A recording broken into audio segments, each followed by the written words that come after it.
Le ciel a mille façons de te tuer, mais une seule voix, un grondement venu d'en haut, un tonnerre qui te parle avant de t'effacer. Mon nom est Kari Dambélé, pilote du convoi céleste Obirine. Nous transportions des artefacts anciens à travers la ceinture des vents, là où les nuages touchent les dieux. Puis, le ciel s'est ouvert. Un feu bleu a fendu les nuées, et notre vaisseau s'est brisé comme une noix de cola. Je tombe. Le vent m'arrache la peau, la peur m'arrache l'âme. Le temps, lui, s'enfuit. Quand on tombe du ciel, c'est toujours lui qui meurt le premier. Puis tout s'arrête. Le vent me lâche. Je flotte au milieu d'un océan de brume dorée. Le tonnerre s'est tu. Il ne reste qu'un souffle, comme si le ciel lui-même retenait sa respiration. Devant moi, la brume se déchire, révélant un vide, une porte. Et dans cette lumière suspendue, quelque chose descend. Une femme. Non, une entité. Sa peau est d'un noir incandescent, parcourue de fissures lumineuses comme des veines de lave. Ses yeux brillent comme deux soleils éteints. Ses ailes, faites de cendres et de lumière, elle me regarde, et sans bouger les lèvres, je l'entends dans ma tête. Tu as touché le feu du ciel, mortel, et maintenant le ciel te réclame voix off. Elle tend la main et sans comprendre, je la saisis. En un battement d'ailes, nous traversons la brume. En dessous, je découvre l'impossible. Une cité suspendue dans le néant, bâtie sur des anneaux de lumière et des piliers d'orage. Des tours d'or noir, des jardins de brume et des silhouettes ailées priant sans un son. La reine me guide vers son trône, sculpté dans la carcasse d'un météore. Bienvenue à Nyameko, le royaume des cendres, là où tombent les dieux oubliés. Je ne suis pas seul. Autour de nous, des êtres ailés me fixent, des anges sans plumes, leurs ailes taillées dans le vent. Leurs visages sont beaux et terrifiants, leurs yeux sans pupilles reflètent des éclairs.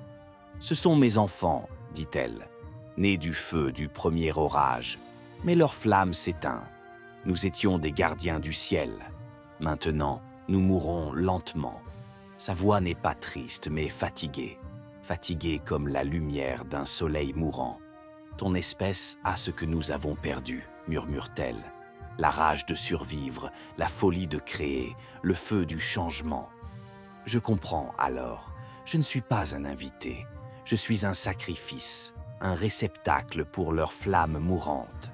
Tu porteras notre héritage, tu enfanteras les fils du ciel nouveau. Son regard me transperce, j'aimerais fuir, mais mes muscles m'abandonnent. Le tonnerre s'enroule autour de nous comme un serpent. Elle s'approche, ses lèvres effleurent mon front. Une chaleur cosmique m'envahit, un feu si pur qu'il dévore mes souvenirs. Je vois des visions, des cieux en guerre, des constellations hurlant dans la nuit, des anges tombant comme des météores. Puis, je me vois, brûlant, éclatant, renaissant. Donne-moi ton feu, Kari, et je te donnerai mon éternité. Je veux hurler, mais aucun son ne sort. Ma chair devient lumière, mon âme devient cendre, et le ciel m'engloutit. Silence. Je rouvre les yeux. Je flotte dans un lac de lumière. Mon corps est différent. Ma peau luit comme de la braise éteinte. Mon souffle crépite comme un feu sous l'eau. Je suis vivant, mais plus humain. Devant moi, la reine des cendres m'observe. Dans ses bras, une lueur palpite. « Regarde, dit-elle doucement. Voici ce que ton feu et mes cendres ont enfanté. » Dans ses bras, il y a 7 sphères de lumière. Chacune pulse comme un cœur. Elle s'ouvre, et de chacune naît un enfant. Leur peau est sombre comme la nuit. Leurs yeux brûlent d'un feu intérieur. Pas des monstres, pas des anges. Quelque chose de nouveau, quelque chose de pur. Ils hériteront du ciel quand les étoiles mourront, dit la reine. Ils sont l'espoir que ton monde a oublié.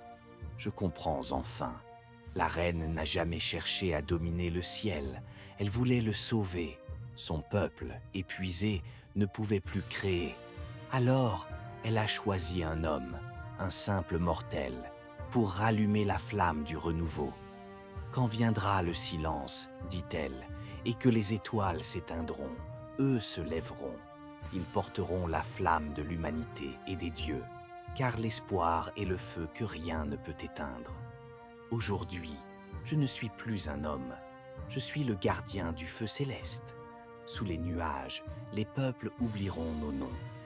Mais quand le monde tombera dans l'obscurité, les enfants du feu s'élèveront du ciel en cendres, et le tonnerre portera un seul nom, Nyame-Ko, le feu du renouveau. Je suis leur père. Et toi qui écoutes, souviens-toi, chaque fois que la foudre frappe, c'est le ciel qui se rappelle qu'il a déjà brûlé et qu'il brûlera encore.